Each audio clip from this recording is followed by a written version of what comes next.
Saya Rahmat Burhan, nama panggilan saya Rambo.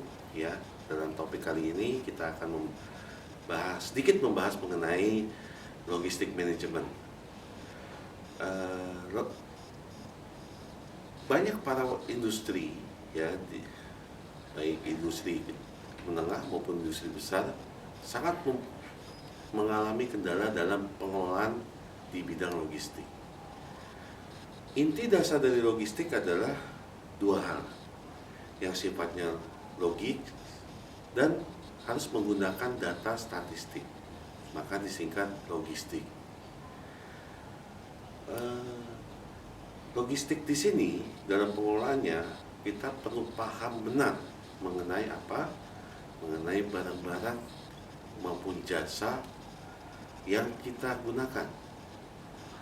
Ya, barang di sini bisa dikategorikan itu adalah material atau bahan baku, kemudian komponen, ya, dan segala hal yang berhubungan dengan kegiatan inti dari perusahaan Anda.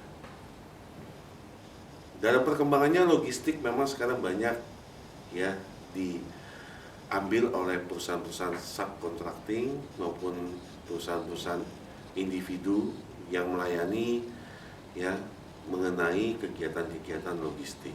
Namun kalau tidak mengetahui inti dasar mengenai logistik, ini juga Anda tidak akan maksimal atau efektif maupun efisien dalam pengelolaannya. Pengelolaannya mulai dari bagaimana Bapak Ibu, ya, di sini mengelola mengenai masalah, ya, pengendalian inventory atau dibilang pengendalian stok. Ya, ilmu dasarnya kita bisa ketahui bahwa stok itu bisa dikategorikan dalam beberapa hal.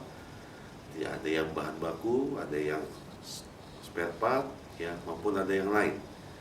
Ada stok pun dapat dikategorikan beberapa jenis. Ada yang stok itu yang sifatnya masih mentah atau disimpan di gudang. Ada yang stok baru bahan setengah jadi, ada yang stok barang jadi di sini. Nah, kategori-kategori ini atau dalam hal dapat saya bilang bahwa pengkategorian stok di sini atau inventory ini sangat penting sehingga kita dapat mengetahui berapa sih minimum yang harus kita simpan, berapa sih yang harus kita tahan disimpan dalam gudang. Bila kita mampu mengelola inventory, ya, kita juga harus mampu dalam praktek penggunaan atau penataan dari gudang itu sendiri. Karena dua hal yang terpenting di logistik, bagaimana inventory kita atur, yang kedua masalah gudang. Bila gudang kita tidak begitu bagus dalam pelayanannya, dalam hal ini masih sulit untuk mencari barang diletakkan di mana saja, ya.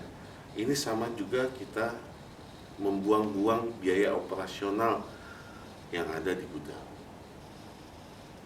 Dalam topik ini kita akan bahas secara tuntas gudang yang baik yang dapat dikategorikan world class atau gudang kelas dunia itu seperti apa sih?